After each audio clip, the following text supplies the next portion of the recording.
तुम स्वीकारो सावधान।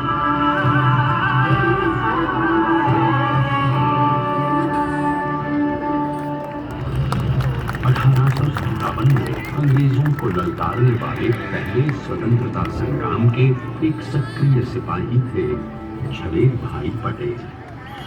करमसद गांव के इस बहादुर देशभक्त किसान और उनकी पत्नी लाडबाई के 5 बेटों और एक बेटी में से चौथे पुत्र थे वल्लभ भाई। बालक वल्लभ ने करमसद के बाद नडियाद से अपनी हाई स्कूल की शिक्षा पूरी की। फिर 13 साल की उम्र में उनकी शादी भी हो गई छोटी सी झवेर बाई से।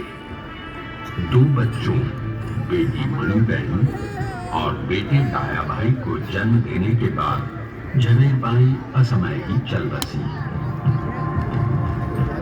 सदी बदलने मगर जल्द ही वकालत छोड़कर वो बैरिस्टर बनने की इच्छा से इंग्लैंड चले गए।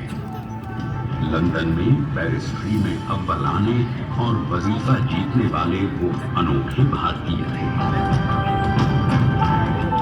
अब तो अहमदाबाद की वरिष्ठ अदालत में बैरिस्टर पटेल की जिरह और जीतों की धूम मच गई।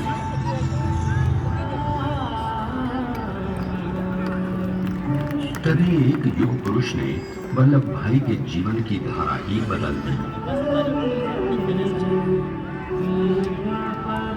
दक्षिण अफ्रीका में सत्याग्रह के अहिंसक अस्त्र से गोरे शासकों को सबक सिखाकर भारत वापस आए बैरिस्टर मोहनदास करमचंद गांधी से मिलकर वल्लभ भाई ने अपने कुछ वर्षों से सीखे विदेशी व्यवहार और संस्कार हमेशा के लिए त्याग दिए और अब वो अपने खेड़ा के किसानों को हक दिलाने के लिए बापू के साथ आंदोलन में कूद पड़े।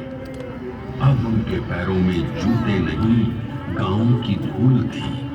हृदय में भारत भूमि की शस्य श्यामला धरती, मन में थे गांधी और मस्तिष्क में एक नए स्वतंत्र भारत का सपना।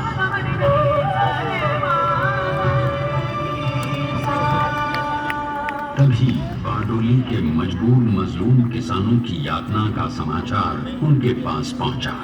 तुरंत वल्लभ भाई वहां पहुंचे और यूं शुरू हुआ भारत का सबसे बड़ा और सफल किसान आंदोलन बारडोली।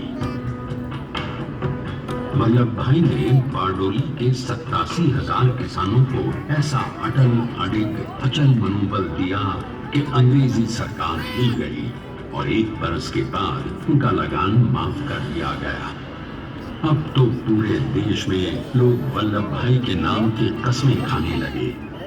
स्वयं महात्मा गांधी ने कहा, अब वल्लभ भाई मेरे शिष्य या साथी नहीं, सारे देश के सरदार हैं और देश को मिल गया एक अनोखा असरदार।